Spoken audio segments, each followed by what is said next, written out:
Bienvenidos todos, señoras y señores, a la Universidad Popular Carmen de Michelena.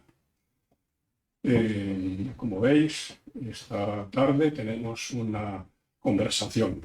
Pretendemos que sea una conversación abierta a todos, no solamente que hablen los ponentes y nos vamos a centrar en un problema gravísimo. No es fácil exagerar. Es el cambio, la crisis climática, provocada por un cambio climático.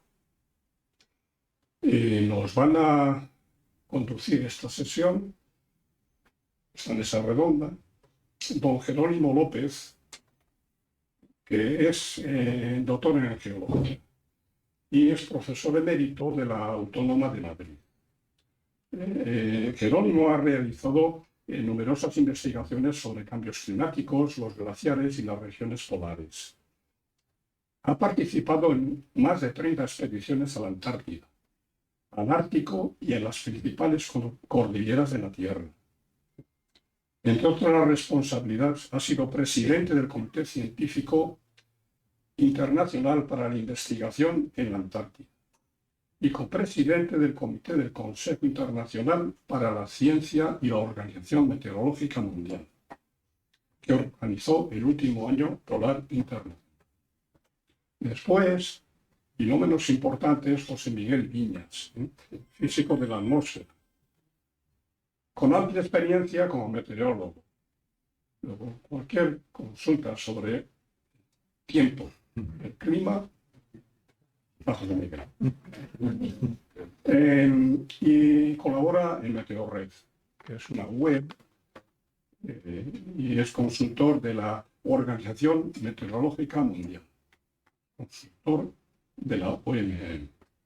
Y ha publicado varios libros, en concreto hay uno que nos ha traído, un regalo que nos ha hecho, que lo tenemos ahora en la Universidad Popular y lo vamos a poner aquí en la biblioteca, para que veáis. Tú hablas del libro, porque es una buena cuestión. Estos libros son sobre meteorología y temas afines. Bueno, pues el curso antepasado tuvimos una mesa redonda sobre el mismo tema y repetimos un poquito en términos generales este modelo de mesa redonda, ¿verdad? En primer lugar, ¿por qué vamos a hacer otra mesa redonda? ¿Qué razones podría haber, verdad? Hace 2 días, en la televisión pública nacional, una de estos flashes que dan, digamos, en entrevistas, en entornos muy ruidosos y con muchísima gente, habla el presidente de los Estados Unidos, que es uno de los países más importantes del mundo y es el primero, digamos, más importante emisor de los gases de efecto invernadero. Y hay un periodista que se mete por ahí entre todos los demás y le pregunta: señor presidente, ¿qué opina usted del cambio climático? Y dice: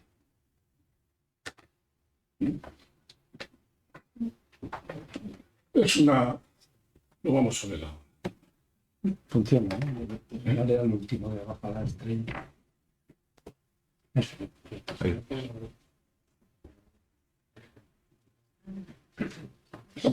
Esa palabra no es muy bonita en inglés.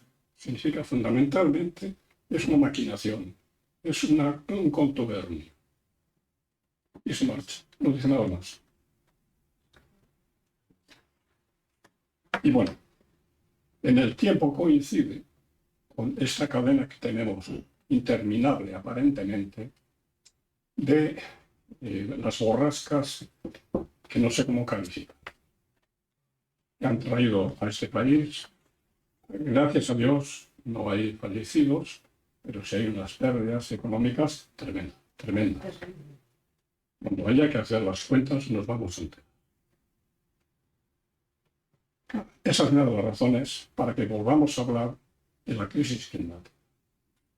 Primero, hay una desidia en ciertos entornos terrible. Y después el cambio climático sigue operando. La crisis climática está peor que nunca.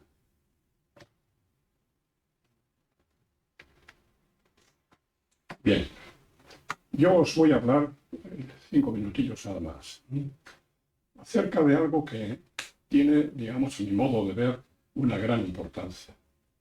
Importancia, digamos, de cara digamos, a esa especie de opinión establecida de que el cambio climático o no existe, o es una trampa, o es un contubernio, una cosa así. Esa opinión generalizada, ha ido cambiando con el tiempo. Y cuando se empezó a hablar de estos temas, yo recuerdo que sería por los años 80, había una postura muy clara. La gente que no quería o no aceptaba el cambio climático, sencillamente lo negaba. El cambio climático no existe. No decía que es una trampa, que lo que sea. No existe. No me hablen una cosa que no existe.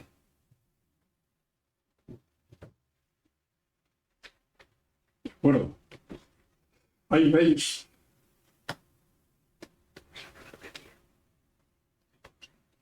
no sé por qué no se ve la otra.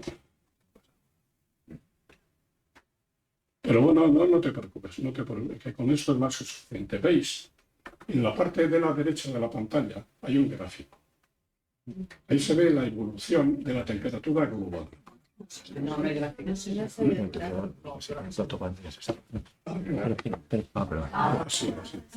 Bueno. Muchas gracias. Esto funciona. Sí. Bueno, ya veis. Negar la evidencia. Os hago una pregunta. ¿Cuántas entidades hay en España midiendo la temperatura? Temperatura oficial. Dos. ¿Cuántos hay? Dos. O 40 o más. Hay una forma de medirlos, pero una medida son 1.700 entidades, otras lo eleva a 2.000.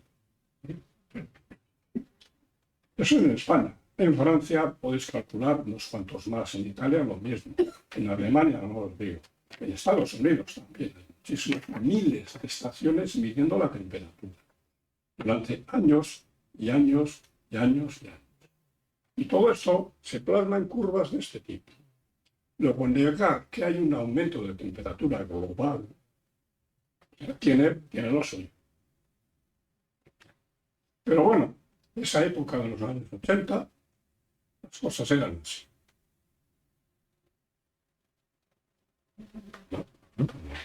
Dale a la gente. Sí, pero es que esto no es así. Bueno, ha pasado el tiempo y va cambiando un poquito la forma, digamos, de reaccionar ante el cambio climático. Yo os muestro, digamos, se trata, digamos, de una relativización. Bueno, puede haber un cambio climático, pero es lo que ha habido siempre. No debe ser tan grave cuando las autoridades no toman medidas. No vemos claramente lo que puede producir el cambio climático. No lo vemos, no lo sentimos. No hay ningún órgano para poderlo ver. Yo he tenido la suerte de encontrar el otro día este libro, que es sumamente interesante. 2 grados no es nada. Eso no es nada. ¿Qué os parece?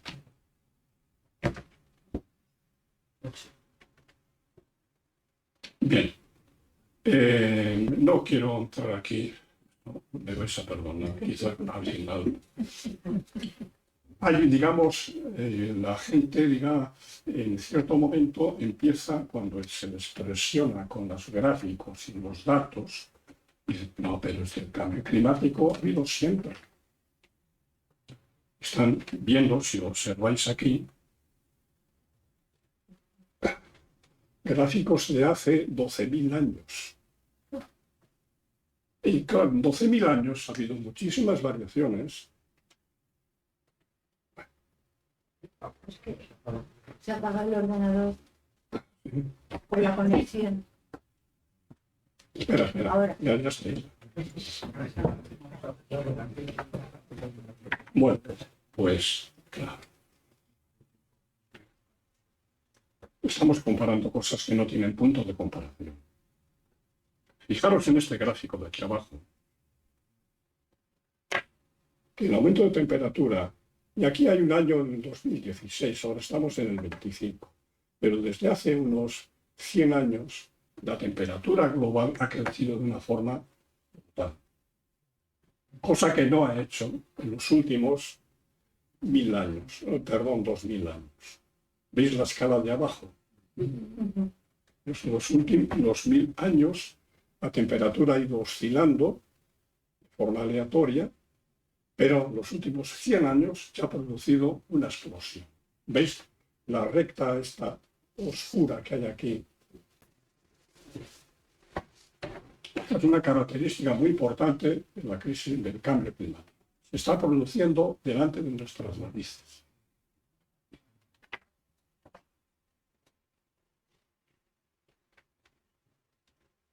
Bueno, esto es una especie de broma. Si observáis. Bueno, vamos a continuar. Realmente, esta mesa redonda,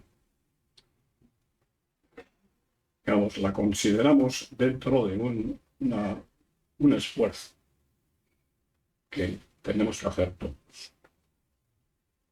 para formarnos, conocer en profundidad, conocer la física de la atmósfera, conocer el cambio climático. Son cosas conocidas, se pueden entender, se pueden explicar. Y esta es, como os digo, una ocasión que yo recomiendo no perder. Sí, habrá dudas. Yo tengo muchas dudas. Lagunas de lo que sea, de conocimiento. Digamos, podéis hablar con toda tranquilidad. Nadie va a escandalizarse por cualquier pregunta que hagáis.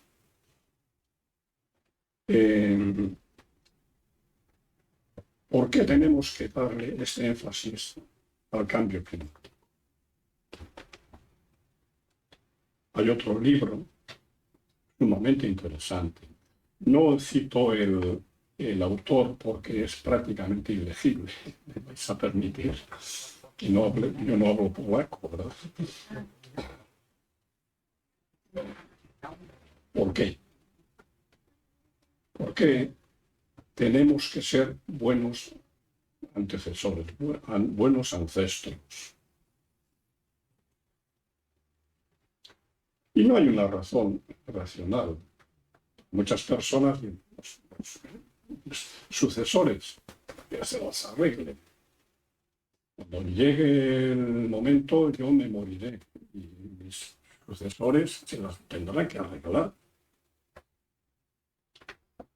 Yo estoy convencido de que si el mundo estuviese poblado de la mayoría de las personas, fuésemos así, no habría ni salud pública, ni educación, ni carreteras, ni leyes, ni cine, ni teatro, ni arte, ni nada.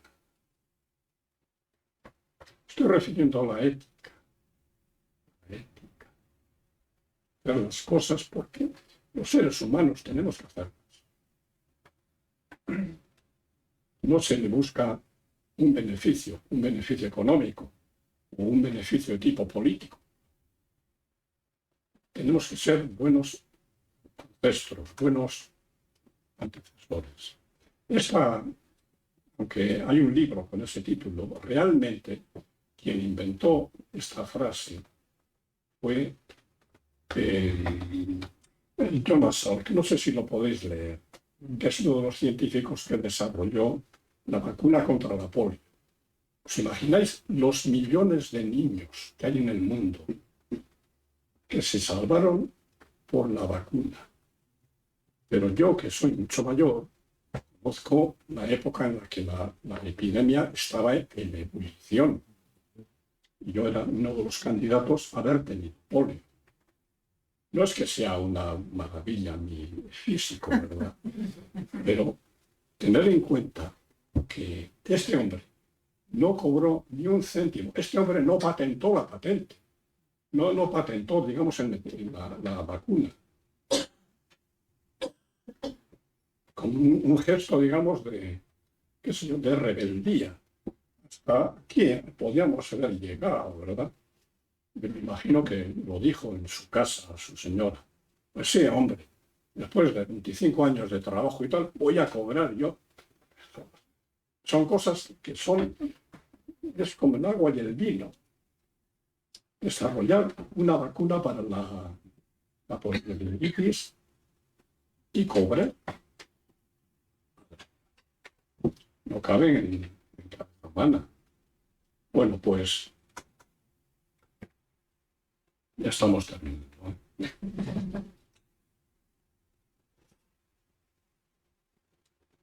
Nos guste o no, vamos a dejar herencia. Y ahí viene lo de antecesores. Nos guste o no. Y una de las cosas que vamos a dejar de las importantes es el medio natural. Vamos a dejar, nos vamos a morir y vamos a hacer las cosas como están. Y podemos dejar el medio natural prístino, digamos, limpio, productivo, agradable, o podemos seguir como hasta ahora.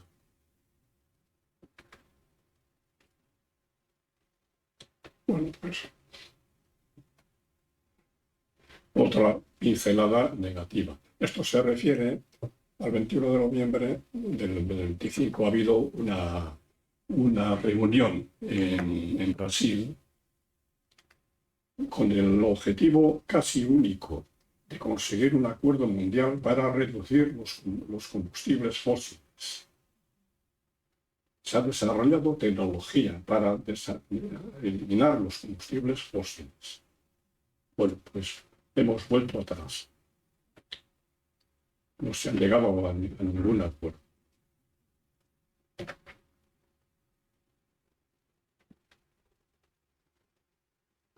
Y encima, y para más, perdona por estas expresiones un poco. Ahí tenéis dos facetas del mundo. Una señora que vive en su casita, en su cocinita, una cocina y quema un poquito de leña. Y una de las casas nuestras, calefacción, todo trapo, frío en verano, etcétera, etcétera. Claro, no podemos cargar sobre las 3/4 partes de la población con el coste que tiene el revertir las emisiones, porque esta señora es representante de unas clases sociales y de unos países que no han emitido nada. Nos toca a nosotros, que somos los máximos emisores, y seguimos siendo pagar el pato.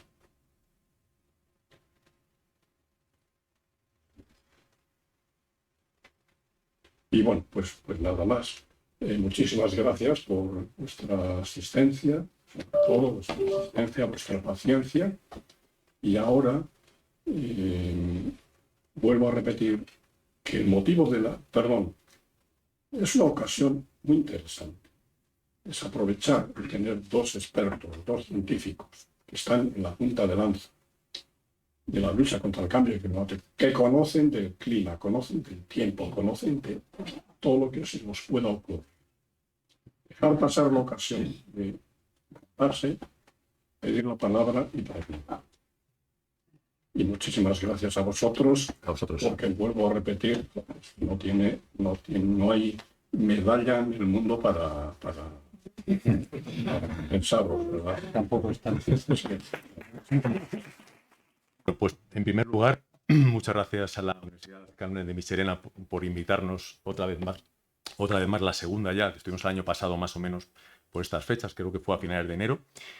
Y el año pasado, tanto Jerónimo como yo dimos una pequeña charla cada uno. Al final quedó poco tiempo precisamente para lo que estás apuntando, para que podéis hacer preguntas, se pueda generar aquí un debate, alguna cuestión que seguramente pues, os ronda la cabeza.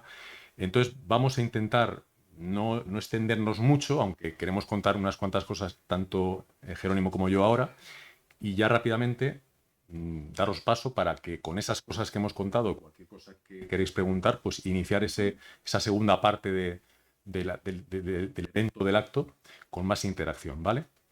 Bueno, yo esta pequeña charla introductoria la he titulado, un poco al hilo del título que tenía la sesión, Crisis climática y negacionismo. El año pasado yo lo centré más en explicar, quizá por mi condición de meteorólogo, pues qué está pasando a nivel de circulación atmosférica, por qué estamos viendo estas anomalías ya que creemos que se van encadenando con fenómenos extremos. Voy a tocarlo un poco, pero quiero incidir hoy bastante en el tema del negacionismo como un problema que se ha hecho ya demasiado grande y que hay que invertir ahora esfuerzos en combatirlo. Hasta hace no mucho los esfuerzos eran medidas de mitigación, adaptación, pues ahora también hay que tomar medidas contra ese movimiento que se ha extendido mucho, como digo, y que supone un claro freno a la acción climática que tiene que ser universal, internacional, ¿de acuerdo? Es una realidad que el sistema climático está alejándose de un equilibrio deseable. Siempre está buscando el equilibrio. Nunca tenemos un sistema climático en la Tierra perfectamente equilibrado. Hay ciclos naturales, hay variabilidad natural, pero la tendencia natural del sistema es a ir buscando el equilibrio. Sin embargo, pues ahora mismo se está desequilibrando y de manera muy drástica. Vemos lo que está pasando en los océanos con un calentamiento desatado, vemos lo que está pasando en las regiones polares con una pérdida neta de hielo cada vez mayor, con implicaciones en las otras componentes del sistema climático, a nivel atmosférico que os voy a contar, la temperatura, los fenómenos extremos, y todo eso, esos sistemas están entre ellos interrelacionados y el forzamiento que está generando, sobre todo esa concentración en aumento todavía de gases de efecto invernadero, hace que se desajuste todavía más ese equilibrio que debería de haber en un sistema climático, digamos, ideal. El resultado lo estamos viendo y no he tenido que irme a fotos de archivo muy antiguas para buscar algo que realmente nos ha impactado porque es muy reciente, ¿no? Acabamos de ver pues, los últimos episodios de esta consecución o de este carrusel de borrascas de alto impacto. En particular, estas imágenes han sido muy impactantes. La zona de Grazalema. Grazalema es un lugar que un invierno normal, si hay situaciones típicas del suroeste, ya llueve mucho y puede haber días que puedan caer 100 litros por metro cuadrado. Eso entra dentro de la normalidad, aunque es mucha lluvia, porque es un lugar que tiene unas características orográficas y de localización geográfica muy particulares, pero ¿qué ha pasado? Que ha habido situaciones muy excepcionales, no solo ya borrascas de alto impacto, sino borrascas con frentes conectados a lo que llamamos en meteorología ríos atmosféricos, que han traído un aire con un enorme contenido de vapor de agua desde prácticamente el ámbito tropical o la zona caribeña en línea recta a la península. Entonces, en vez de caer en Grazalema 200 y pico litros en un día muy lluvioso, que sería normal, un día cayeron 600. Y luego al día siguiente 100 y pico, 80, 90, 100, 200, y así se han tirado varias semanas. El viento, hace unos días, esta foto es de hace 4 días en Cataluña, pues lo hemos visto. También el viento, pues como son tan extremos los temporales, pues da lugar a rachas que han generado problemas. Comentabas que no ha habido fallecidos, pero ha habido alguna persona que ha fallecido porque se le ha caído un árbol encima. O sea que el viento es un fenómeno también que nos puede afectar y mucho. Y si me voy un poquito más atrás, al verano pasado, pues creo que también recordaréis que hubo una ola de calor extraordinaria, el verano más caluroso desde que hay registros fiables en España. Cada vez nos afectan más esos episodios de altas temperaturas y esas olas de calor. Hay una tendencia clarísima a aumentar. Por supuesto que ha podido haber una ola de calor en los años 60, en los años 50. Mi abuelo padeció alguna, mi bisabuelo, pero la frecuencia con la que están aumentando y la magnitud de la temperatura, desde luego que es clarísima. No se puede discutir y lo estamos, yo creo que cualquiera de nosotros sintiendo, ¿no? Y viendo. Y no solamente vienen solas las altas temperaturas, hemos visto también una de las consecuencias, no es que el calor provoque incendios forestales por generación espontánea, pero desde luego que las condiciones con esa sequedad que suele tener en verano el suelo y con las altas temperaturas, son propicias para que cuando hay un incendio, por la causa que sea, natural o no, se propague de manera incontrolada y tenga unas consecuencias catastróficas. Entonces, esta figura resume lo que está ocurriendo. Estamos echando más carbón a la caldera, más gases de efecto invernadero a la atmósfera. Eso ya sabemos que está provocando un calentamiento global. Ya sabemos y empezamos a tener cada vez más información de que ese calentamiento global en los mares, en las zonas continentales, en las zonas polares, está induciendo cambios en la propia circulación atmosférica. Aquí en nuestro ámbito geográfico, la corriente en chorro, que es la que nos manda estas borrascas, se está ondulando más de la cuenta, está provocando a veces dorsales que impiden que llegue cualquier situación de lluvias y lo contrario. Como hemos visto este invierno, aunque ha habido una serie de características particulares, un bloqueo de altas presiones en Groenlandia ha forzado al chorro a bajar y digamos que ha venido en dirección recta a la península.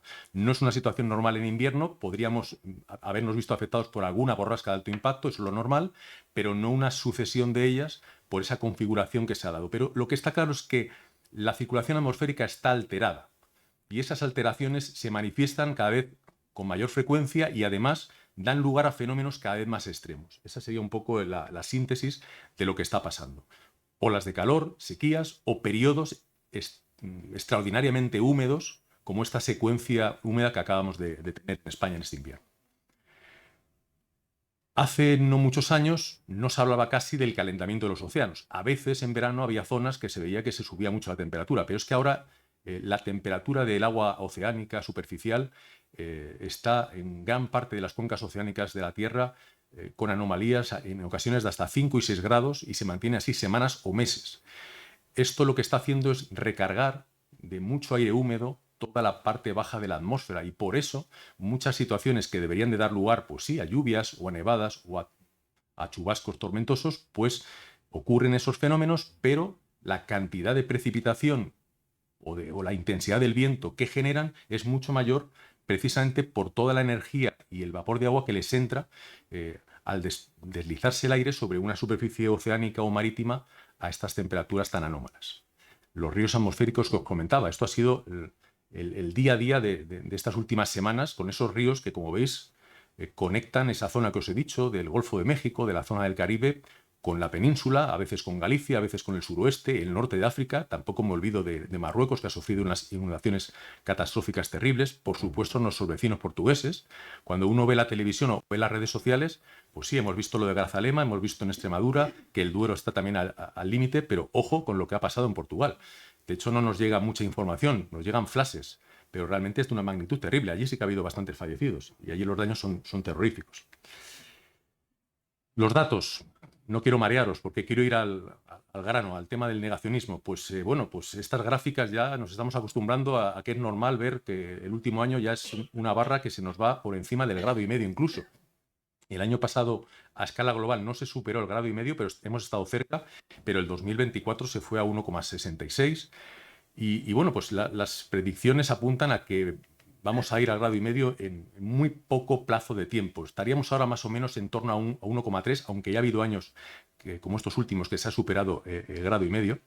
Y hay predicciones a que de aquí a final de la década, 2029, 2030, pues probablemente estemos ya ahí. Estemos en 1,5 grados, que no es un valor sin más de temperatura, es lo que marcaría de alguna forma unos acontecimientos todavía mucho más extremos de los que ya estamos viendo. Si pasamos del 1,5 grados y nos vamos ya al siguiente escalón, a los 2 grados, entre 1,5 grados y 2 grados, la magnitud de los impactos, hay muchos parámetros o indicadores que apuntan en ese sentido, es mucho mayor, por mucho que nos esté llamando ahora la atención esto que estamos viendo. Y vamos directos ahí. Y esto hay que saberlo, no va a haber de repente algo, salvo que venga el meteorito, que tampoco es deseable, que de repente haga quebrar las curvas de temperatura. Estas son las proyecciones. Esta gráfica sí que la puse el año pasado porque está basada en el último informe del IPCC. Os comenté, creo recordar, que lo tenemos ya muy difícil para que a final de siglo vayamos por las curvas azules, que sería un escenario de bajas o muy bajas emisiones. Y ahora mismo ya hay muchos especialistas en cambio climático que nos están apuntando como la penúltima curva por arriba, la que va en torno a 3-4 grados, por donde estamos encaminándonos. Estamos yendo por ahí. Pero es que esto es global. Os voy a poner una gráfica que no se ha dado todavía mucho a conocer, que es las proyecciones de temperatura para Europa.Nosotros somos europeos y dentro de Europa estamos en el sur de Europa, que está acusando más las altas temperaturas. En el escenario de bajas emisiones, ya para Europa estamos en 3 grados prácticamente a final de siglo. Si nos vamos a un escenario como el que se marca a escala global, pero para Europa, nos iríamos a 7-8 grados sin problemas. Esto realmente, si al final vamos evolucionando así, probablemente antes de llegar al 2100, no lo vamos a ver nosotros, pero los que vengan por detrás lo van a ver, habrá muchas zonas de Europa que serán inhabitables, y probablemente el sur de Europa en particular. Inhabitable quiere decir pues, que habrá un periodo largo del año en el que tengamos humedades del 80%, temperaturas de 40 y tantos grados, y no van a ser 2 días puntuales en verano. Si vamos hacia ahí, aun yendo a un escenario de bajas emisiones, vamos a ver unos veranos bastante distintos a los que estamos ya sufriendo ahora. Por lo tanto, que ese es un poco lo que apuntan las proyecciones climáticas. Y en este marco climático evidente que percibimos todos, aunque no seamos meteorólogos o lo seamos, lo percibimos, pero hay datos aparte, pues hay personas que se siguen escudando en que no, que siempre ha pasado esto, ahora hace una temperatura estupenda para ir en manga corta y por qué esto es malo, y ahora llueve, pues muy bien, pues ya tenemos agua, ya no hay sequías, y en fin, ese tipo de argumentaciones, ¿no? Para algunos siempre ha hecho calor, llega el verano, llegarán los 40 grados en junio, en julio, quizá en mayo, y pues saldrá en las redes sociales el típico periódico que ya hubo 50 grados en Sevilla en no sé qué año, los termómetros sacan las televisiones con 50 grados y que esto ha pasado y que esto no es excepcional. Bueno, pues sí, sí es excepcional, porque es verdad que ha podido haber veranos muy calurosos en el pasado, pero ni mucho menos se van encadenando periodos con anomalías cálidas como está ocurriendo en los últimos años, en particular el verano pasado o los anteriores.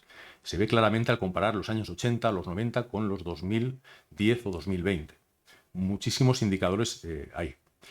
Y lamentablemente el negacionismo pues, ha alcanzado ahora mismo sus más altas cotas. Esta persona, este personaje más bien, pues realmente está haciendo mucho daño, no solo por esas políticas con esas cosas que va soltando por su boca y que van generando tsunamis por todo el mundo, sino realmente porque necesitamos que Estados Unidos esté alineado con una manera de hacer las cosas en cuanto es la acción climática. Si Estados Unidos se desmarca, como lo está haciendo ahora por la política de Trump, y otros países además se empiezan a alinear con esas políticas climáticas y medioambientales, pues la verdad que si tenemos una cierta esperanza a ir por las curvas ya no azules, sino las siguientes por encima, pues eso se va a desvanecer porque desde luego que esto no va a ayudar, sino más bien todo lo contrario, ¿no?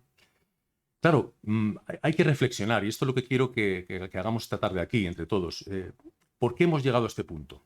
¿Qué hemos hecho mal? Algo habremos hecho mal para que haya un Trump o para que haya tanta gente ahora pues, negando la ciencia del cambio climático. Pues evidentemente que tenemos que hacer un examen de conciencia. Tenemos buenísimos científicos del clima y de la meteorología. ¿Son malos comunicadores? Pues es probable, porque eso nos enseñan las facultades de ciencia, que se hayan hecho cosas a nivel de comunicación no apropiadas. La ciencia siempre es de fiar. Incluso cuando hace 30 o 40 años se sabían muchas menos cosas del sistema climático que sabemos ahora. Pero evidentemente, pues yo creo que una parte de la población ha podido tener la percepción de que los científicos estaban ahí a sus cosas y que estaban como desconectados de la realidad. Y ahí yo creo que ha habido un problema, ¿no? Y creo que hay que aceptarlo, que probablemente eso pues, ha sido algo que no se ha hecho tan bien como a lo mejor como se han ido estudiando pues, muchas cosas del clima, ¿no? Se ha abusado de un mensaje equivocado. Pues lo primero que se ponía como imagen del cambio climático eran los pobres osos polares que se están quedando sin su hábitat, sin su hielo, ¿no? Y es verdad que al final estamos hablando de osos polares en un país como el nuestro que está muy alejado del Ártico y en el que el cambio climático se está manifestando de muchas formas, pero no precisamente por perder el hielo de las aguas polares a nuestro alrededor. Es decir, que al final sí que es necesario un discurso en el que se hable al ciudadano, nos hablen en primera persona de lo que nos está pasando aquí y lo que va a pasar aquí, no tanto de lo que está pasando, aunque es interesante, por supuesto, en otras regiones del mundo. Digamos, para que el ciudadano tenga más claro el tema del mensaje, ¿no? Luego, esto también es interesante porque cuando surgió la figura de Al Gore, allí por el año 2005, 2006, 2007, si no me equivoco, cuarto informe del IPCC, salía por ahí.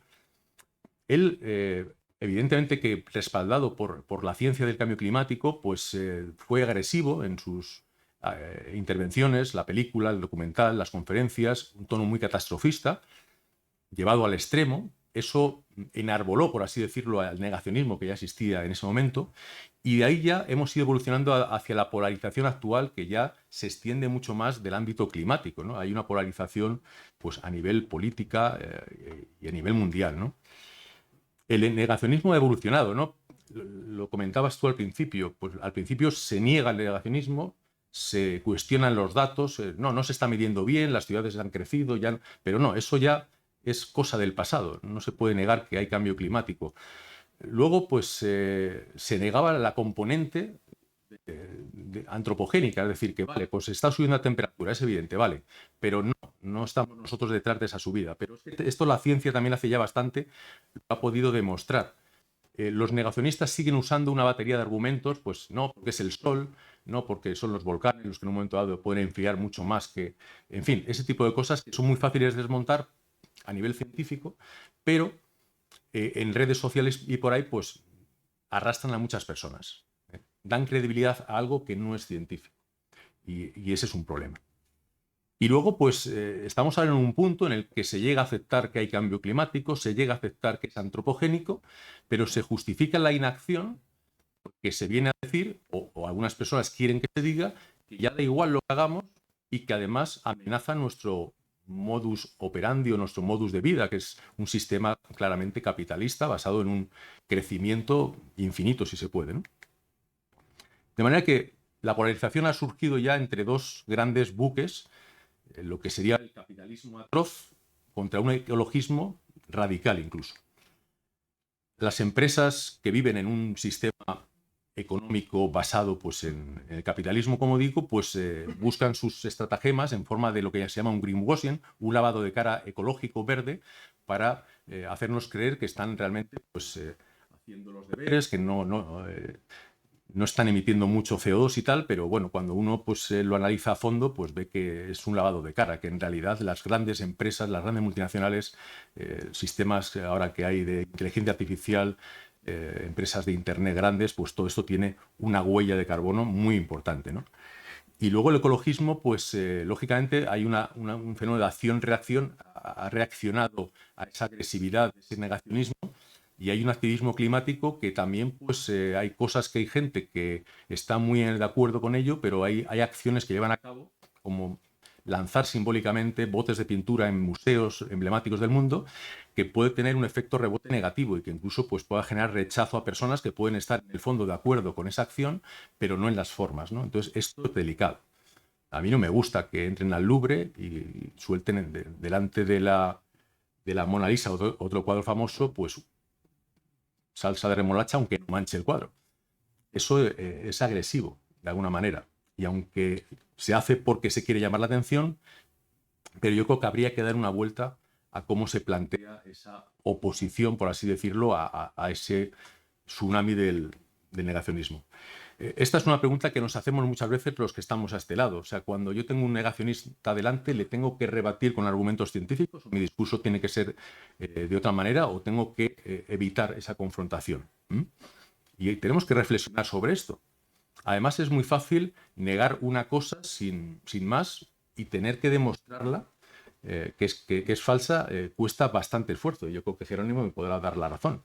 No es sencillo, pues, en un momento dado, pues contrarrestar una afirmación que un negacionista puede hacer, ¿no? Y además, esos negacionistas se están aprovechando de que estamos absolutamente despistados y mucha gente desconectados de lo que está pasando. Sí, estamos viendo las lluvias y a veces nos afectan de lleno las temperaturas, pero la gente está a su rollo. El mundo, pues hay cosas terribles hoy en día y da igual. Parece que lo importante es pues, que me funcione mi internet, yo tenga mi móvil y a mis cosas, ¿no? Y bueno, pues de eso también se están aprovechando, ¿no? estas personas. Claro, el fondo es este, ¿no? El negacionismo surge porque lo que no se quiere bajo ningún concepto, y ahí Trump es el máximo exponente, es renunciar a este modelo de sociedad que hemos construido y que es claramente insostenible. no se puede seguir estirando mucho más. Las consecuencias ya se están viendo, pero van a ser además en cascada, ¿no? Y claro, esto, como os he apuntado antes, es un lastre para la acción climática. Cuanto más personas sigan ese discurso y encima pongan a dirigentes en países, y estamos hablando, en el caso de Trump, de Estados Unidos nada menos, que tienen esas ideas, votados por millones de personas, pues va a ser más difícil que en las cumbres del clima se lleguen a acuerdos importantes y año tras año vemos pues, que hay un nuevo fracaso o desilusión, ¿no? Pues en esta última hemos visto cómo ya están acampando a sus anchas los países que tienen intereses en que se siga quemando combustibles fósiles, petróleo, carbón, etcétera. Y es verdad que hay países como China que ahora han invertido muchísimo en renovables, pero es que el crecimiento de China es tal que necesita renovables, pero necesita quemar carbón, necesita quemar petróleo y va a seguir generando muchísimos gases de efecto invernadero.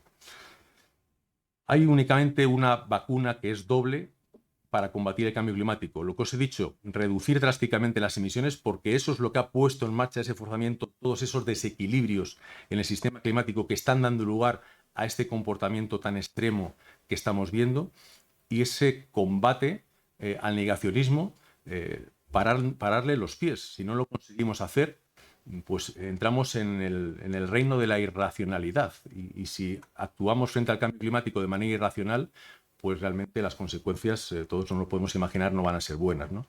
El cambio climático, evidentemente, que es real y es un peligro para nuestro futuro. Y si seguimos parados, hablo colectivamente, seguro que aquí hay personas que realmente tienen una actitud de querer hacer cosas para cambiar, para mejorar el mundo, pero si la sociedad sigue parada, sigue alienada, sigue pues más pendiente de las redes sociales que de lo importante, pues lamentablemente nos iremos encaminando hacia los peores escenarios, y esto es así. Así que, como hay que hablar de mi libro, pues os pongo una frase que suelo usar siempre que hago alguna intervención pública hablando de estos temas, y es que eso creo que es una gran verdad. Estamos ante el mayor reto al que jamás se ha enfrentado la humanidad. Ha habido cosas tremendas a lo largo de la humanidad. Ha habido momentos en los que incluso la población humana ha estado casi a punto de desaparecer, pero nada con un carácter tan global que nos va a afectar a todos como esto. No es comparable al problema que hubo del agujero de ozono, por muy grave que era, porque las medidas que se adoptaron se podían adoptar con un esfuerzo, con un protocolo realmente ejemplar, el Tratado de Montreal, pero asumible. Pero en este caso es que hemos montado una sociedad basada en la quema de combustibles fósiles y no sabemos construir, y además en el corto plazo, una sociedad muy distinta. Y es que tenemos que ir hacia esa sociedad muy distinta, porque si no, nos vamos a ir engañando continuamente y no vamos a conseguir nunca el objetivo, ¿vale? Bueno, pues yo lo voy a dejar aquí y le paso la palabra a Jerónimo. Muchas gracias.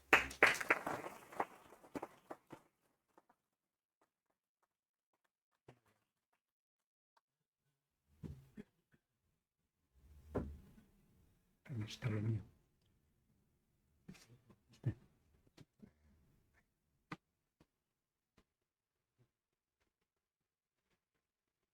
Gracias. Pongo aquí más grande. Sí, bueno, está bien pelado. No, claro, lo gusto más grande. Vale. Está bien. Sí. Bueno, Buenas tardes y muchas gracias a la Universidad Carmen de Michelena por invitarnos, y para mí es un gusto volver a estar con José Miguel Viñas, compartir esta mesa redonda, que no somos pareja estable en estas cosas. De hecho, solo hemos intervenido aquí, pero nos conocemos bien, y además hay un factor, yo creo, positivo en este caso.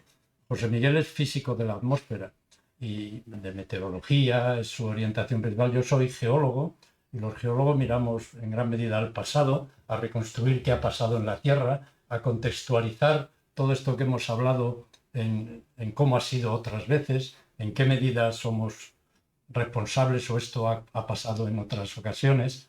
Y esto, voy a ir rápido en favor del coloquio, ¿no? Y de que sirva esto para apuntar otras cuestiones, pero los datos, lo que está pasando, que ya ha sido aquí bien comentado por Gabriel y por José Miguel, es algo bastante especial. Vamos a ver, incluso aquí está solo desde la Revolución Industrial, desde mitad del siglo XIX, cómo sobre todo a partir de los años 1960 ha habido ese ascenso tan acelerado de las temperaturas. Naturalmente no siempre hacia arriba, ¿veis? Es una diente de sierra y pueden venir temporadas como las que alguno que hay aquí puede recordar entre los años 60, 70, que fue una etapa fría en la que nevó mucho y la tendencia, sin embargo, es lo que importa, ¿no? Pero no paramos de batir récords, ¿no? El año 25 es el tercero más cálido a nivel mundial, este último que hemos tenido, solo superado por el 24, y detrás de ese está el 23, el segundo. Es decir, los 3 últimos años son los más cálidos desde que existen registros en la Tierra, y los registros son fiables hoy en día, ¿no? Hace 49 años, desde 1977, que ningún año ha superado la media anual del siglo XX. Es decir, cogemos la media que cada año ha tenido en el siglo XX, dentro de poco va a ser medio siglo que no se está por debajo de eso. Y esto que aquí se ha citado, pero hay muchos indicadores, hay muchas tendencias, ahí se ve de manera rápida, ¿no? Pues la nieve en el hemisferio norte, se ve como la curva baja, el hielo marino en el Ártico, el calor del océano, que tú antes has mostrado, el nivel del mar, el CO2 en la atmósfera, el CO2 en el océano, que trae consigo una bajada del pH, una acidificación de las aguas, una disolución de los organismos marinos, sus esqueletos, las conchas. Es decir, todas estas tendencias apuntan en una dirección, ¿no? Incluso, llevándonos a territorios lejanos, como te decías antes, lo voy a acercar en alguna medida a algo que también es importante. Si vemos ese gráfico de la derecha, de colorines, son 50 años, finales del siglo XX, principios del XXI. No todo el planeta se calienta igual. Incluso hay zonas que durante esos mismos 50 años se pueden enfriar un poco. Entonces, esa tendencia de extrapolar a todo el planeta lo que pasa en nuestro pueblo, en donde lo percibimos, es muy peligrosa. Y es muy importante atender a datos globales y a datos fiables. Y en estas dos gráficas se ve, y en la de abajo de manera muy marcada, que corresponde hasta el año 2019, ¿no? Los últimos, esos 50 años anteriores, que las zonas que más se han calentado en la Tierra precisamente son esas que nos quedan muy lejos, donde no hay población, donde los polos, veis el Ártico, veis la Antártida. Estas zonas tienen, a veces esto de fijarnos solo en lo que nos es cercano, o por qué ir a investigar a sitios como eso, con la de problemas que tenemos. Eso es clave para lo que está ocurriendo en el mundo, para estos mismos trenes de borrascas. Las corrientes en chorro, el vórtice polar, ha provocado que este océano más caliente, que ha mandado aire muy húmedo hacia el norte, choca con corrientes frías y nos trae lo que ha traído. Viene en gran medida de lo que está pasando en estos lugares. Y no es solo lo que se calienta el aire, es, por ejemplo, el hielo que hay en el mar. El Ártico es un océano, fundamentalmente, ¿no? Rodeado de continentes, y es marino. El Polo Norte está ahí debajo del mar.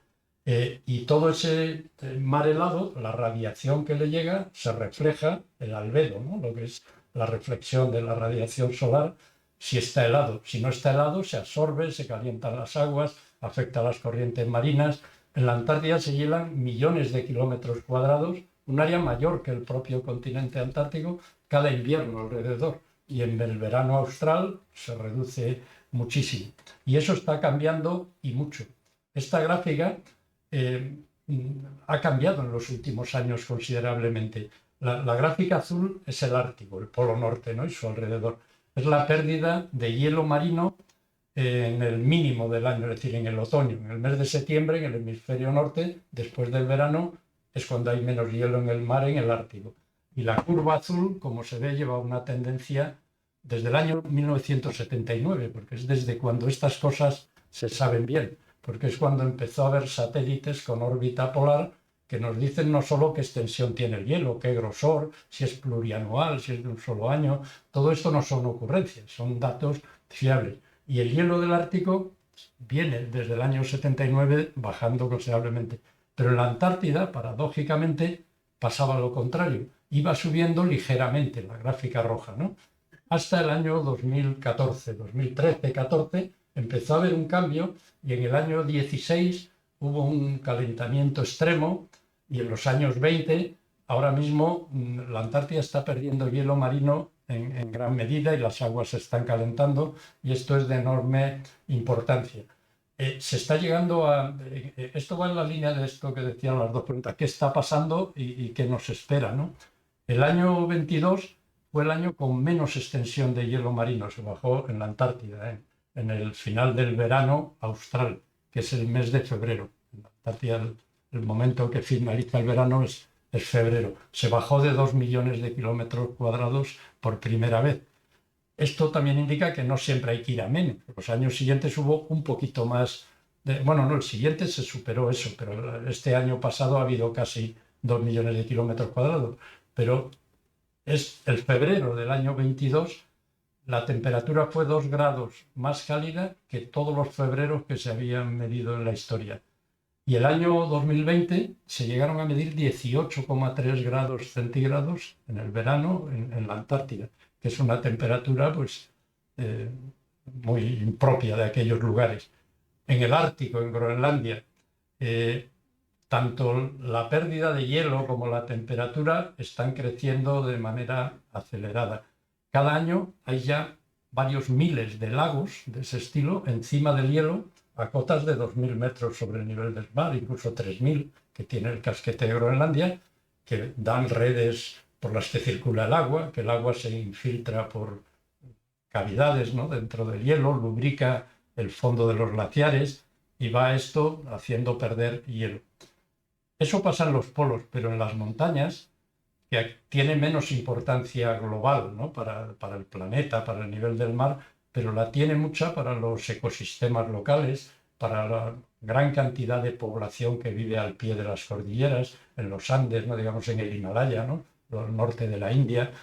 Se están perdiendo hielo de esos glaciares de montaña de una forma sin precedentes.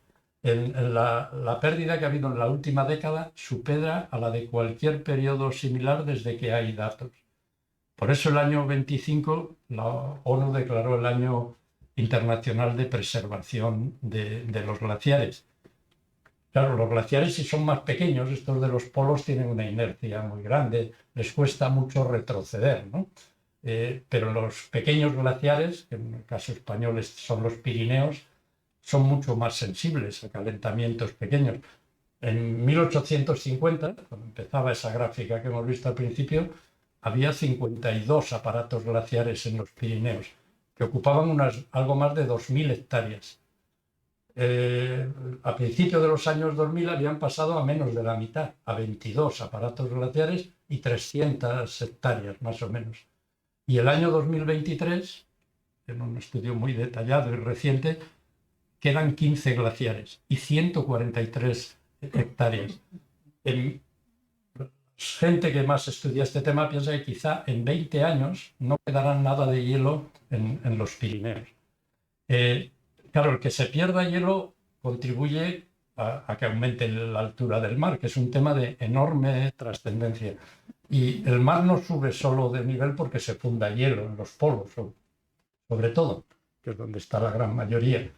Es también por la dilatación térmica del océano. Al tener más cálido el océano es un factor muy importante.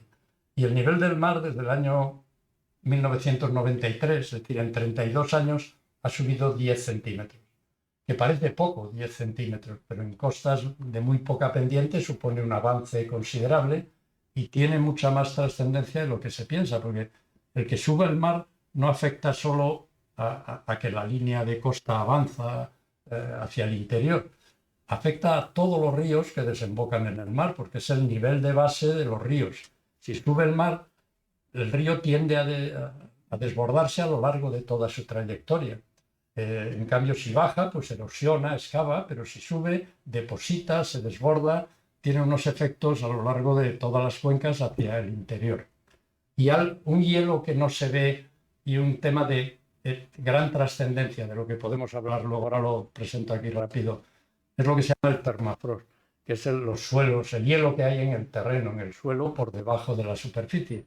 No es permafrost esto que hay pues no sé, ahora en la sierra estos días en Navacerrada, si hiela, se forman agujitas de hielo, el suelo está helado, eso no es permafrost. Para llamarle permafrost tiene que permanecer congelado al menos 2 años seguidos. Es decir, tiene que haber un verano en medio y eso ya no es tan fácil. Pero eso lo hay en muchos lugares. El 20% de todas las tierras emergidas del hemisferio norte tienen permafrost, lo que muestra ese mapa. Hay permafrost también en la Antártida y lo hay en las montañas altas. Y el permafrost, cuando se hiela el suelo, se hincha, cuando se deshiela, se deshincha. En el Ártico, que viven personas, en lo que es estrictamente el Ártico, viven unos 4 millones de personas, provoca estos efectos. Cimientos de las casas, las vías de tren, las carreteras, derrames, contaminaciones, depósitos de combustible, oleoductos, etc. Y el permafrost se está calentando a escala global y el permafrost almacena gran cantidad de metano. Cuando se deshiela el permafrost se emite metano. Hay permafrost debajo del mar también y lo emite a la superficie. Y eso es un gas de potente efecto invernadero. Más calor, más permafrost degradado, más metano, más calor todavía. Es una cadena que se está produciendo de manera acelerada. Y algunos de estos cambios, con los glaciares o en el océano, están ahí explicados luego si queréis, están teniendo cambios sin precedentes en siglos o en milenios. Y toda esta información que está basada en el último informe del IPCC, el Panel Intergubernamental del Cambio Climático, nos indica muy claro de cuáles de esos cambios el mayor responsable es la acción humana.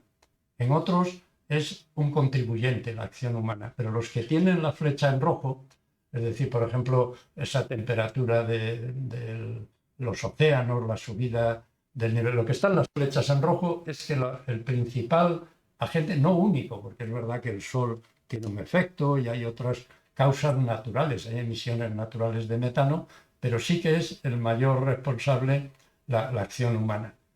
¿Y qué nos espera? Pues el IPCC, estas cumbres del clima, pues nos lo indican. Todos los escenarios, incluidos si ahora se eliminaran todas las emisiones, si ahora paramos el transporte mundial, las calefacciones, las quemas de todo tipo, el próximo siglo seguiría subiendo la temperatura, porque está lo ya emitido. Pero los escenarios, como ha dicho muy bien José Miguel Viñas, varían mucho si son bajas emisiones o altas. A finales del siglo XXI estaremos en esa subida, alrededor de 4 o 5 grados, si no actuamos. Y el Acuerdo de París y estas convenciones fijaron el límite de seguridad en 1,5 grados centígrados, al cual ya estamos prácticamente. Inicialmente fue 2, pero si es 2, las consecuencias, como vamos a ver, son muy distintas y es deseable 1,5. Y esto equivale a 450 partes por millón de CO2 en la atmósfera. Y hemos superado las 420. Estamos en un punto acercándonos a ello. ¿Y por qué estas cifras? ¿Por qué se le ocurrió a esta convención de gente poner 1,5 o 2 y no 2,3? Uno puede preguntarse esto. Pues es por algo que tiene que ver con eso que nos queda muy lejos. Pasar de 1,5 es un cambio muy grande y si pasamos de 2 muchísimo más, un umbral para una gran pérdida de hielo en la Antártida. Y eso puede afectar a que si superamos los 2 grados centígrados puede haber más de 4 metros de subida del nivel del mar en todo el mundo. Y en 1,5, en cambio, estaríamos en el orden de 1 metro de subida. Esto no es que se sepa con certidumbre, hay incertidumbres, evidentemente, y hay lugares especialmente críticos que nos preocupan. Dentro de la Antártida, esa zona que pone los glaciares Thwaites y Pine Island, que está ahí en rojo, es uno de los sitios de mayor preocupación. De hecho, le llaman el glaciar del fin del mundo, alguna en la prensa, así buscando, pero se llaman de esa manera. Porque ahí los glaciares están apoyados, como se ve en el bloque diagrama de abajo, por debajo del nivel del mar. Es decir, si ese agua caliente que le llega por debajo a las plataformas de hielo sigue progresando hacia el interior, se va a meter por debajo de un gran grosor de hielo, 1000, 2000 metros, que está apoyado por debajo del nivel del mar. Puede haber un desmantelamiento de gran escala. Y hay unos 20 metros potenciales de subida del nivel del mar en zonas altamente vulnerables, que son mucho más sensibles en el caso de que se superen esos umbrales de temperatura. Lo mismo que la acidificación de los océanos, que a veces esto nos queda más lejos que la temperatura, ¿no? El océano es el gran sumidero de CO2 natural. El exceso de CO2 que hemos aportado a la atmósfera no es tanto como debería, gracias a que el océano lo ha absorbido, y fundamentalmente los océanos polares, porque son aguas frías y capaces de absorberlo en mayor medida. Y los escenarios son muy distintos para el año 2100, como veis abajo, si son bajas emisiones, las que nos daría no pasar de 1,5 grados, o si no hacemos nada y estamos en los 3-4 grados de subida a final de siglo. Y esto tiene que ver con los organismos vivos en los océanos, los peces, la pesca, los caparazones. Se acidifica el océano y no puede producirse esa situación. En estos glaciares pequeños nos dan también una información muy interesante. Este es el glaciar del Monte Perdido, en los Pirineos, que algunos igual conoceréis, en la parte alta del Valle de Pineta, también por la zona de Ordesa, Monte Perdido.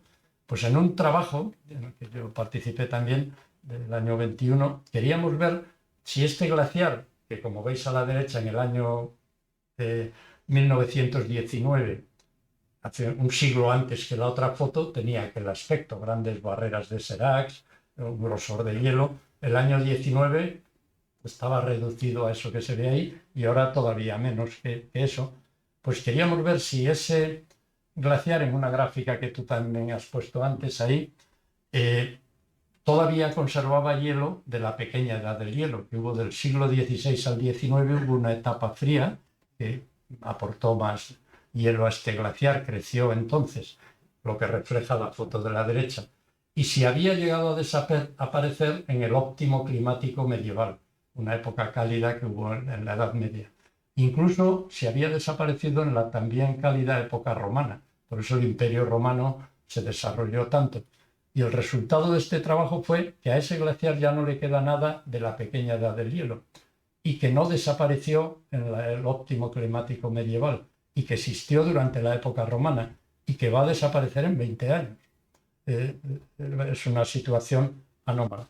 Y yéndome un poco, aunque no lo habíamos organizado así, a lo que has hablado, pero con alguna variante, para este tema del cambio climático, de esta información y manejarla y las decisiones, es esencial la cooperación internacional, es esencial las políticas multinacionales. La atmósfera no es solo la que está encima de un país, es común, los océanos están interconectados, las corrientes que se generan en los polos como motores nos llegan a otros lugares. No sirve de nada que unos países anulen las emisiones y que otros las dupliquen, porque al final lo compartiremos. Y no es solo el clima, son esos objetivos de desarrollo sostenible que implican muchas más cosas de carácter social. Es acuerdos internacionales que hay, de lo cual, lo llevo a mi terreno de nuevo, la Antártida es un caso extraordinario. Un territorio 28 veces más grande que España, con un área todavía más grande que eso alrededor, porque el Tratado Antártico comprende el continente y los océanos que lo rodean hasta el paralelo 60 de latitud sur. Un área semejante no pertenece a ningún país, se gestiona multinacionalmente, se toman los acuerdos por unanimidad. Están prohibidas las actividades militares, la acumulación de residuos, el uso de armas. Todo este tipo, que parece de otro planeta, se ha sostenido desde el año 1961, que se firmó este tratado, y ha resistido la Guerra Fría, ¿no? Estos momentos de desequilibrio se han atenuado algunas cosas, pero no es que esté en peligro en este momento, pero tal como va el mundo y como estamos viendo las cosas que pueden pasar, pues hay que tener mucho cuidado, porque, y vuelvo a sacar al mismo personaje que no nos habíamos puesto de acuerdo, pero Estados Unidos ha abandonado 66 organismos internacionales, entre ellos, y hace poco, el propio, la Convención Marco de las Naciones Unidas para el Cambio Climático, la propia acción dentro de la ONU, el IPCC. El que un país como ese se desmarque de esto y los que les siguen Y es un tema de altísima preocupación. En esta figura del medio está lo que tú decías, la palabra estafa, ¿no? Calificar el cambio climático como la mayor estafa, ¿no?, que se ha puesto. Y claro, esto tiene, usando las mismas palabras prácticamente, un seguimiento importante. Y a mí esto me parece altísimamente preocupante, porque el cambio climático no es un tema de creencias. Antes nos decían siempre, entonces usted cree en el cambio climático. Esto no es como el Espíritu Santo, no es de creer o no creer. Y no es un tema de derechas o de izquierdas. Puede ser de izquierdas o derechas el cómo abordar las soluciones, cómo mitigar las empresas petrolíferas, eso puede ser. Pero el hecho del cambio climático por sí, lo que estamos diciendo aquí, no es de izquierdas ni de derechas. Los más de derechas sentirán el calor igual que los más de izquierdas. Y también hay gente que vota con un sesgo y no tiene aire acondicionado en todas las habitaciones. Es decir, esta mezcla en lo que tú decías de qué hacer me parece un tema muy peligroso. El que alguien hable de cambio climático es que es de izquierdas y los de derechas tienen que negarlo porque eso es de izquierdas. Esto es un tema muy preocupante. Y además cuando alguien dice eso, que ponía en la última figura, de que siempre ha habido cambio climático, en lo que decías que hay que hacer, a quien diga eso hay que decirle que es verdad, que siempre ha habido cambio climático. Y yo como geólogo lo sé, en el precámbrico la Tierra fue una bola de hielo. Y de eso hace casi 1.000 millones de años, 700 millones de años. Y desde que hay atmósfera en la Tierra hay cambio climático, porque la atmósfera es variable. El cambio climático lo hay y lo habría aunque no estuviéramos los humanos. Eso, sin embargo, no impide que los humanos estemos contribuyendo de una manera que nos va a hacer daño a nosotros mismos, más a nosotros mismos que al planeta, porque otra de las cosas erróneas que se dicen, a veces dichas desde el lado contrario, es se va a acabar la vida en la Tierra, la humanidad, la vida no se va a acabar en la Tierra, aunque suba 10 grados en vez de 4, la vida no se va a acabar.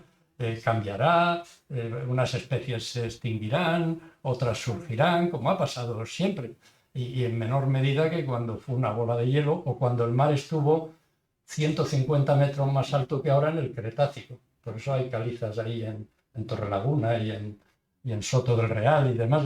A la Tierra le ha pasado de todo y no estábamos los humanos, claro, y se han extinguido los dinosaurios y aquí ha pasado de todo. Y al planeta no le va a pasar nada, porque el mar suba, baja, los ríos vayan, nos va a pasar a una población con más de 8.000 millones de habitantes y un sistema como el que vivimos. Y es verdad, ahí se ve. Ahora estamos en una etapa cálida, en el siglo XVI, XIX, la pequeña edad del hielo fría, en la época medieval cálido, luego en esa etapa que hubo muchas migraciones, de nuevo frío, en la época romana cálido, así sucesivamente. Y si lo llevamos esto a otra escala de centenares de miles de años, pues pasa lo mismo y se ha repetido cíclicamente y aquí no había acción humana, no había emisiones. Entonces uno puede decir, pues esto, ahora estamos en un ciclo y da lo mismo porque vamos a empezar a bajar, pero el problema es que igual tardamos en empezar a bajar 1.000 años, 2.000 años y la temperatura sube 3, 4, 5 grados más de lo que hubiera subido si no hubiéramos contribuido. Y al planeta lo va a resistir, pero la humanidad no. Incluso la Antártida no ha tenido hielo. En el Cretácico la Antártida no tenía hielo, había dinosaurios y había flora subtropical. Lo tuvo a partir de un momento. Es decir, que un político o un negacionista use que siempre ha habido cambio climático no justifica las consecuencias de lo que está pasando. En el fondo es esto. Y lo sabemos también precisamente por los estudios en los testigos de hielo en la Antártida, en 800.000 años, que es el hielo hasta ahora analizado más antiguo, pronto vamos a poder extender esta gráfica a 1.200.000 años, porque ya se ha sondeado y obtenido un hielo con burbujas de aire de 1.200.000 años. Este año pasado, el febrero pasado, y se está analizando ahora. Pero lo que nos dice ese aire contenido ahí es que nunca hemos pasado de 300 partes por millón de CO2 en la atmósfera en 800.000 años. Y el año 2016 llegamos a 400. y con bajas emisiones el año 2100 vamos a estar en 550. Y si no se hace nada vamos a llegar a 900 partes por millón de CO2. Y también sabemos, por otros registros geológicos, que hace 3 millones de años que en la Tierra no había 400 partes por millón de CO2 en el Plioceno, que fue cálido. Y sabemos que en el Plioceno la temperatura del planeta subió 3 grados. Lo que pasa es que se mantuvo tiempo subida a 3 grados. Pero en los polos, igual que pasa ahora, veíamos antes, en vez de 3 subió 7 grados. Con lo cual se fundió mucho hielo en Groenlandia, en la Antártida, y el mar llegó a subir del orden de 15 metros.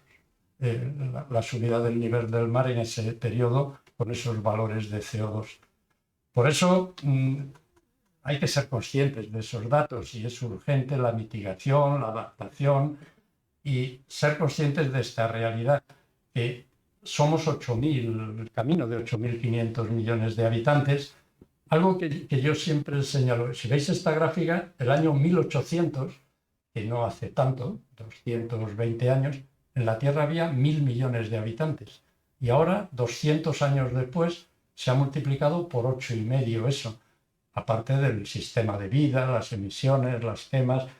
Pero este tema de un planeta sobrepoblado y con esas desigualdades, es lo que hace difícil abordar esto, porque hay gente que necesita mejorar su calidad de vida, hay lugares que se derrocha y otros que hay gran escasez. Hace tan complicado el cómo abordarlo y yo ya no digo más y pasamos a las preguntas. Gracias.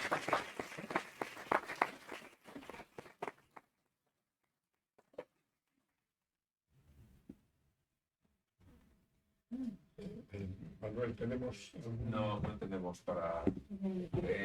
si el que quiera decir algo, que lo diga en voz alta. En voz alta.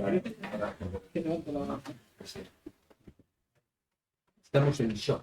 Sí, Sí. Carlos. O primero Pepe y después Carlos. Pepe, El deshielo de los hielos continentales de la Antártida, de Groenlandia y de todos estos sitios, aparte de producir la subida del nivel del mar, supongo que también tiene el efecto dañino de cambiar la salinidad del agua, ¿no? Hay datos sobre eso. ¿Está cambiando lo suficiente la salinidad para que las corrientes marinas cambien de dirección y puede provocar que una parte del planeta vuelva otra vez al frío extremo y otra que... Así es. Cambia la salinidad. En el océano hay circulación en la superficie, hacia el centro, en el fondo, y hay toda la circulación termoalínea, que se llama, ¿no? Como una gran cinta transportadora. La corriente del Golfo forma parte de ese sistema, y ese cambio de salinidad afecta a los ecosistemas locales, litorales, pero también a la circulación general, aparte de la propia generación de aguas frías que se hunden, más salinas, menos. Se ve afectado todo ese ciclo, no es inmediato, pero hay mucha información sobre ello y mucha gente trabajando en esa cuestión. Carlos. Sí, alguien hablaba de la dificultad de revertir esto. Con el sistema económico que tenemos allá peor. Por eso yo tengo alguna esperanza. Si hay alguna forma, la ciencia puede crear alguna forma para sumir, para reciclar esos gases de efecto invernadero, si hay alguna posibilidad científica. Bueno, eso es lo que se llama geoingeniería. Hay personas que están desarrollando proyectos. Se empieza a considerar como una alternativa, pero mi opinión personal es que eso no va a ser una solución definitiva con recorrido, porque lo primero, se quiere intervenir en un sistema climático natural en el que hay procesos que desconocemos, que conectan unas cosas con otras. Es decir, que cuanto menos es un experimento, por llamarlo así, peligroso y sin control. Es decir, sobre todo hacer algo de gran escala. como lo que se pretende hacer para que entre menos radiación solar o para que haya sistemas que absorban más CO2 del que por exceso se está acumulando en la atmósfera. Entonces, yo desde luego que lo veo como un peligro más a todos los que ya hay de la propia crisis climática, ¿no? Y pienso que tampoco tengo claro si tecnológicamente, aunque hay sistemas, se podrían implementar algunas de estas cosas que como digo, pues están medianamente desarrolladas. ¿Puedo decir algo? Sí. Bueno, parte del problema está paradójicamente, que la cantidad de CO2 en la atmósfera es muy pequeña, muy pequeña. 0,04%. Pues para retirar una parte de ese 0,04 hay que tratar el 100% de la atmósfera. La atmósfera tiene unos 100 kilómetros de altitud. La superficie de la Tierra es una cantidad ingente. Luego, no es posible. Hay muchos sistemas, de captura del CO2 en el punto en el que se genera química corriente. Pero una vez que está el CO2 disuelto en la atmósfera, hay que pensar que todavía, a pesar de que genera estos efectos tan terribles que estamos viendo, la cantidad absoluta es muy pequeña. Y habría que tener instalaciones inimaginablemente grandes para capturar una parte significativa. Gracias. Por aportar algo en esto, esto que ha dicho José Miguel, además de lo de Gabriel, es muy peligroso. Por ejemplo, se han hecho experimentos y ha habido opciones de lo que se llama fertilizar el océano con hierro, es decir, aumentar su capacidad de absorción de CO2, lo cual desata otros procesos no bien conocidos que terminan ocasionando problemas derivados superiores. Se necesitan inversiones enormes, todo esto en el espacio, poner reflectores para la llegada de la radiación solar, proteger los glaciares. Son actuaciones en sistemas naturales muy complejos, no bien conocidas sus consecuencias y tienen tiene un peligro considerable. Lo que sí hay un campo ahí donde la ciencia puede aportar, que no elimina esas medidas de carácter social y etcétera, político, que se puedan tomar, es el que se descubrirán fuentes de energía limpia. La generación de energía es uno de los grandes retos y problemas. Y invertir en ello y el llegar a generar fuentes de energía de verdad, fiable y rentable tecnológicamente, es quizá la solución y donde la ciencia tiene mucho que aportar. Para ello hay que invertir en ello y a veces no todos los intereses están en la línea de invertir en esas energías que compiten con otras en las que hay muchos intereses creados. Pero vimos lo que pasó con la pandemia. Cuando se invierte de verdad a fondo, se coopera internacionalmente, se comparte la información, se alcanzan resultados. Pero este es un tema complejo. Yo creo que también en paralelo esas cosas se deberían de desarrollar, pero paralelamente tendríamos que evolucionar hacia una sociedad mucho más eficiente desde un punto de vista energético, con menos demanda de energía.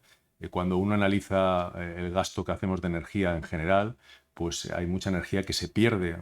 Estamos metidos en una vorágine de una globalización a nivel de comercio que mueve muchísima energía en el mundo y mucha de esa energía no tiene al final un objetivo claro, más allá que consumir. Entonces, está bien que inventemos o que se desarrollen sistemas para conseguir energía limpia, pero yo creo que tiene que ir necesariamente paralelo a esa otra transformación. Lo que no podemos intentar es seguir como hasta ahora, inventarnos algo para poder continuar así, ¿no? Quería haceros una pregunta, no sé si lo podéis contestar, y es sobre las agencias investigadoras, las agencias meteorológicas también. Actualmente, aparentemente, han tenido las manos libres para investigar hasta más o menos ahora, pero ¿qué ocurre cuando un estado como Estados Unidos puede cortar el grifo o puede presionar a las agencias para que investiguen aquello que se interese, ¿no? ¿Hasta qué punto estamos en peligro con ese tipo de manipulación de la ciencia? Bueno, y simplemente, aunque no sea manipulación, con recortar los fondos para investigar. Sin fondos no se puede. Y esto que está ocurriendo en Estados Unidos, las agencias nacionales, la NOAA, ¿no? La National Oceanographic Administration, está recortando enormes programas que además son de una enorme importancia para los demás, para la comunidad mundial, porque eran los bancos de datos con gente dedicada, pagada para mantener esos bancos de datos a los que los demás aportaban información. Pues estamos recibiendo muchos de nosotros mensajes muy deprimentes, ¿no? Es decir, vamos a tener que reducir los servicios que dábamos, ya tenemos que cortar estas líneas, estos programas, que en esa línea se está avanzando últimamente de manera lamentable, ¿sí? No es ya obligar a investigar en un tema u otro, porque eso es más complicado. La comunidad científica no se va a dejar manipular de esa manera, pero si no hay fondos no se va a poder seguir avanzando en esos programas que al final son globales. Tenía una pregunta. Has dicho que en el tiempo geológico los 300 ppm del anhídrido carbónico vienen desde atrás. Entonces, estos 100 adicionales lo hemos producido los humanos con nuestra actividad totalmente. Exacto. Seguro. Exacto. De hecho, como se conocen cuáles son las fuentes naturales que contribuyen al calentamiento, si uno pone una gráfica de cuánto se ha calentado el mundo y cuánto se hubiera calentado si solo hubiera fuentes naturales. Radiación solar, variación de la órbita terrestre, emisiones volcánicas, emisiones naturales de CO2. Es decir, los gases de efecto invernadero también se generan de manera natural. Y ponemos al lado la gráfica de lo que es humano más lo otro. Y ponemos la gráfica de las mediciones, coincide con esta segunda. Y nos lleva a que aproximadamente las 3/4 partes del calentamiento que ha habido desde la Revolución Industrial, desde mitad del siglo XIX, son de responsabilidad humana. 1/4 no. ¿Qué implicación está teniendo el metano con el deshielo del permafrost? Pues es una bomba de relojería eso, porque va increciendo. Cada vez se degrada, se derrite más permafrost. Permafrost puede ser continuo, discontinuo, esporádico. En el Ártico es donde es el gran problema y se está viendo una reducción enorme y liberación de gases y de actividad bacteriana, porque un suelo congelado tiene detenida la actividad bacteriana. Esta noticia un poco, esto es un poco puntual, ¿no? De virus que habían quedado congelados en mamuts, en animales que estaban en el permafrost congelado y que se reactivan cuando se... Pero lo de verdad importante es la emisión masiva de metano, que es unas 25 veces más activo para el calentamiento que el CO2. Y claro, el nivel del mar hace 20.000 años, en la última etapa glaciar, estaba 120 metros más bajo que ahora. También en Galicia, las rías gallegas eran valles pluviales, la costa estaba muy lejos, a kilómetros. Cuando empezaron a fundirse los hielos de la última glaciación, empezó a subir el mar, pero ese suelo seguía muy frío y las corrientes marinas que le llegaban eran muy frías.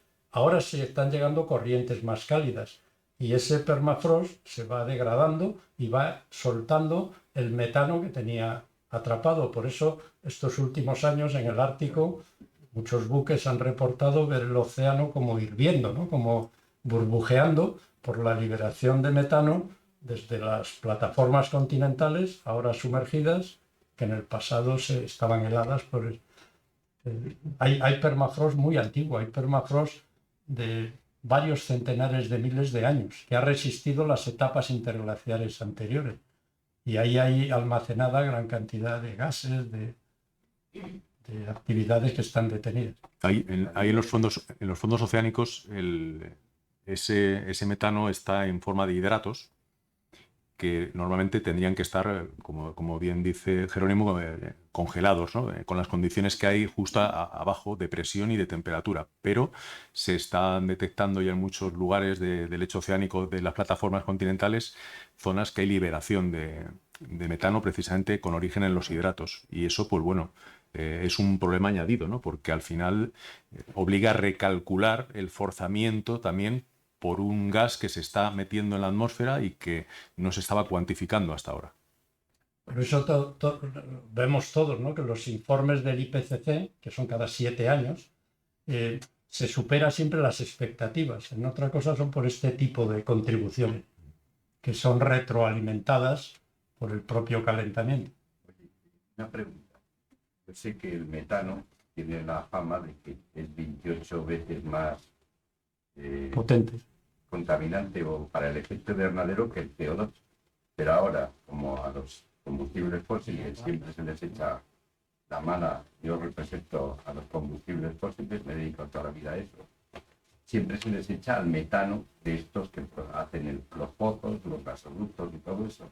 Pero ¿qué porcentaje hay del permafrost y qué porcentaje hay de los productores de la contribución del metano?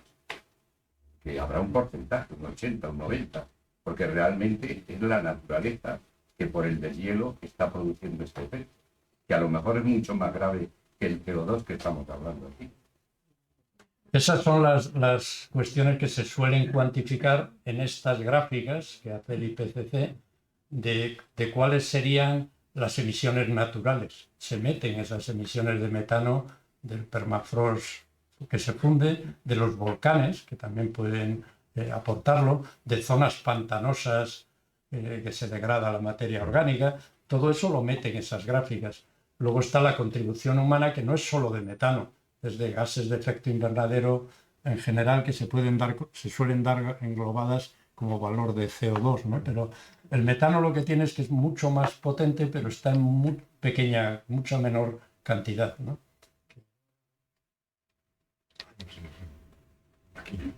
Sí, bueno, hablando del negacionismo, de la crisis climática, pues yo observo ahora en redes sociales que hay como dos tipos de negacionistas. Hay unos que niegan que el problema existe y que no está, y que afirman que no está relacionado con la emisión de gases de efecto invernadero, sino que es por otras causas no antropogénicas y que nosotros no tenemos responsabilidad alguna en esta crisis. Pero luego hay otras personas que admiten que algo está mal, pero no lo asocian con las emisiones de gases. Y hay una de las razones que yo encuentro más inverosímiles, y no sé cómo calificar, no sé si podéis comentarnos algo, y es los que afirman, que además cada vez están más activos en redes sociales y cada vez son más vehementes, que afirman que son los avioncitos que nos están echando no sé qué productos, porque unas veces hablan de metales pesados, otras veces hablan de nanopartículas, que no sé cómo quedan, pero en fin, no sé si podéis comentar algo para digamos, desmontar. Yo tengo gente en mi entorno cercano. Sí, el cambio climático existe, pero mira los aviones cuando... Bueno, yo creo que durante un tiempo ambas cosas iban desacopladas, es decir, la gente que comentaba que las estelas sobre todo estaban contaminando los suelos y los estaban matando con las estelas y todo eso. Había como una especie de complot que no se sabía. Esos caminaban por un lado y los negacionistas iban por otro. Pero hemos llegado a un punto efectivamente en el que ya se ha mezclado todo. Es decir, que ya te encuentras ese tipo de discursos de gente que relaciona el cambio climático con ver muchas estelas en el cielo. Es absurdo todo. Es decir, por un lado, yo muchas veces he tenido que hablar de lo de las estelas y hay que explicar por qué se forma una estela de un avión, por qué ahora vemos más que hace 40 o 50 años, por qué hay días que se ven más, por qué hay días que no se ven, por qué en verano hay menos y más en invierno. Son fenómenos que se pueden entender desde un punto de vista meteorológico sin dar ninguna vuelta rara. Y, por supuesto, el impacto que tiene que haya estelas, que lo hay. Y, además, ligado a lo que estamos hablando. Hay zonas de mucho tráfico aéreo que hay una cobertura de estelas que porcentualmente que no es pequeña. y las estelas son al final nubes altas formadas por cristales de hielo. Y eso, en el balance radioactivo de la energía entrante y saliente, pues tiene una pequeña influencia al final en la temperatura final. Lo que pasa que no es ni mucho menos, al menos con el tráfico aeroactivo actual, que es mucho, pero no es ni mucho menos un factor, digamos, que sea muy representativo con respecto a otros muchos factores de los que estamos hablando, como las emisiones simplemente de gases de efecto invernadero. Pero está ahí.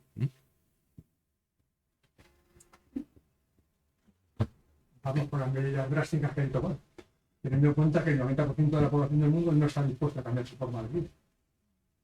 Pues ahí reside el principal problema porque no se avanza como debería avanzarse, a pesar de que desde hace muchos años, desde la comunidad científica se viene diciendo y acotando con incertidumbre lo que no se sabe bien, cuál es el camino que debería de seguirse. Es más, parece que solamente hemos empezado a hablar del cambio climático en los años 80-90, cuando ya surge el IPCC y de ahí para hasta la época actual, pero ya hablando de las empresas petrolíferas, que han salido antes por ahí, o las petroleras, ya había informes científicos en la década de los 60 y 70 que encargaron las propias empresas de combustibles fósiles americanas o alguna europea e inglesa, como la Shell, en la que se barajaba un escenario de subida de la temperatura en base a lo que se proyectaba que se iba a quemar de petróleo en las siguientes décadas. Y hace no muchos años salieron a la luz algunos de esos informes. Es decir que, y además en ese libro que has comentado de Baldassano, al principio, que leí hace poco, da absolutamente toda la información al respecto. Es decir, las empresas del petróleo sabían perfectamente que con la proyección que había del petróleo que se consumiría en el mundo en las siguientes décadas, se iba a producir una subida de temperatura más o menos como la que ha tenido lugar. Y eso que en esa época, en los 70, no se conocían tantas cosas del sistema climático como hasta ahora. Pero lo básico sí, si aumenta la concentración de CO2, paralelamente va a aumentar la temperatura. Mi pregunta es sobre educación. ¿Hasta qué punto está permeando la educación los avances científicos? ¿Y hasta qué punto esto puede llevar a que nuestras siguientes generaciones tengan una mayor conciencia de cómo está la situación y tengan la posibilidad de hacer prevención?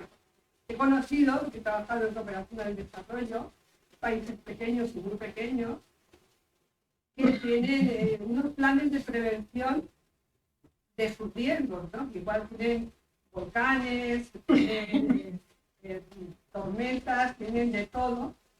Y la población recibe en la escuela unos elementos básicos de prevención del individuo y de la comunidad. A mí me sorprende que en España se construyan zonas inundables y que la gente no lo sepa. A mí me parece una barbaridad. Yo estudié Derecho hace muchos años y en Derecho Administrativo había un tema que se llamaba desecación de la zona litoral. El fundamento era que se producían mosquitos y y salud. En realidad estábamos en una época en que se pretendía construir el sitio y yo creo que se salvó Doñana por los pelos. Pero desde luego la Comunidad Valenciana, por ejemplo, no se salvó. Y ahora es cuando se están viendo los efectos de todo ese movimiento, ¿no? Claro, si seguimos en la ignorancia, ¿qué nos va a pasar? ¿Qué les va a pasar a los chicos? ¿Por qué no se traslada a la escuela, al bachillerato y a la universidad un mínimo de conocimientos científicos para que tengan un interés por la prevención? Porque les va a dar el Bueno, yo creo que sí, que se hacen cosas, pero no lo suficiente. Yo creo que las generaciones más jóvenes son conscientes en parte del problema que hay, tienen mucho acceso a la información, quizá hay demasiada información, pero es verdad que yo echo en falta ese trabajo de base. Y hay países que están muy por debajo de nosotros en cuanto a desarrollo, que sin embargo ese trabajo lo hacen. Yo a veces pongo el ejemplo de Cuba. Fijaos cómo está Cuba, aparte de, bueno, ahora mismo es un desastre también por estos factores actuales, ¿no?, que hay. Pero bueno, más allá de eso, vámonos un poco más hacia atrás. En Cuba, que tienen el problema de los huracanes, que de vez en cuando pues a alguno les entra y les pega muy fuerte. Y bueno, con sus limitaciones, con pocos recursos, pues usando las radios, con reuniones en comunidades de vecinos, pero todo muy bien organizado, pues al final, vale, un huracán allí genera una gran catástrofe, puede morir alguna persona, pero ni mucho menos lo que podría pasar si esa estructura no estuviera montada, ¿no? Y eso, efectivamente, yo lo he hecho en falta aquí en España. Yo no sé si en los planes de estudios, pero claro, aquí están cambiando las leyes estas de los planes cada 2 o 3 años, que es un desastre, porque esa es una de las cosas fundamentales. Eso no se tendría que tocar y tendría que haber un consenso de igual quien estuviera gobernando. Eso tendría que ir siempre por una senda. Pero no sé si realmente se va a implementar un poco eso desde la primaria o infantil hasta más arriba, porque hay que empezar por ahí, yo creo. Esto que está pasando ahora, que vemos que cada vez es más frecuente tener fenómenos extremos, hemos estado hablando de lluvias y vientos a raíz de la dana terrible, pues probablemente sirva, tenga al final deje un cierto pozo y haga que cambien algunas cosas. Pero claro, no es una solución esperar a que tengamos desastres, catástrofes, que se repita otra dana parecida en cuanto a víctimas para ya reaccionar, ¿no? Entonces, bueno, sí que he hecho en falta un poco esa educación desde la base, sí. Existen planes de prevención a nivel escolar, ¿eh? Toda Andalucía está ahora mismo en fase de planificación de prevención ante un posible tsunami que se pueda producir, como el de Lisboa. Me consta.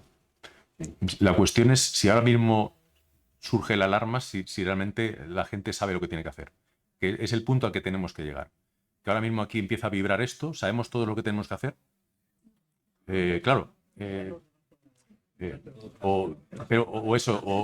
Estos problemas que hemos tenido estas semanas con la lluvia, bueno, hay unas predicciones, se emiten avisos, a veces se prohíbe, pues, que se han hecho cosas bien en Andalucía, por ejemplo, pues ciertas actividades, etcétera. Pero, por ejemplo, yo he hecho en falta la información hidrológica en el ciudadano. Muchas personas viven cerca de cauces de ríos o en zonas inundables, como ha dicho la señora. Y mucha gente no sabe realmente del peligro real que puede tener viviendo donde vive, donde está su casa. Si caen unas cantidades como vemos que ahora empiezan a ocurrir a veces. Entonces, ahí hace falta mucha cultura de prevención y mucho trabajo de base. Sí. Yo creo que se avanza en este tema y que en España se ha avanzado bastante y se va a avanzar más con estas catástrofes recientes. Pero muchas veces se avanza más en esa parte organizativa de coordinación entre las fuerzas y cuerpos de seguridad. Se hacen ejercicios. Yo sé que en muchas zonas costeras de un posible tsunami, de un terremoto, de un ataque terrorista, y se coordinan los aeropuertos, las ambulancias, los hospitales. En eso se ha avanzado mucho, aunque muchas veces no trasciende demasiado a la población, pero menos en lo que tú decías, en la parte de educación y no solo de los escolares, de los jóvenes, también de toda la población, de ser conscientes de que no vivimos en un planeta controlado, que puede haber cosas inesperadas. Y también hay un poco esa sensación que a veces cuando hay estas catástrofes hay gente que se queja porque no se lo ha arreglado el gobierno o su comunidad autónoma. No todo es arreglable. Vivimos en un planeta que puede haber de repente un fenómeno inesperado y de una magnitud inusual. Y tenemos que tener y por eso el sistema educativo y la población en general es una pieza importante. Cuando vamos a dejarlo. el huracán, no sé cuál era, que arrasó, bueno, pasó por Cuba y pasó por Nueva Orleans, desde el Golfo de México, la desproporción de víctimas desde Cuba, que venía por las de prevención, desde la escuela, y Nueva Orleans fue extraordinario. Pero pasa lo mismo en Japón. Si hay un terremoto en otro sitio y un terremoto en Japón de la misma magnitud, las víctimas de Japón son siempre muchísimo menores, porque están educados para sobrevivir. Eso es fundamental, por eso la importancia de transmitir nuestra seguridad y nuestros riesgos desde el después. Muchas gracias. A usted. Y nos sentimos mucho, pero sabemos que estáis muy a gusto, que es la parte bonita, pero no nos queda más remedio que a las 9 cierran. Ya nos están echando. Gracias. Muchas gracias. Eso es el diploma. Muchas gracias a vosotros. Gracias. Ha estado muy bien. Muy bien. Y la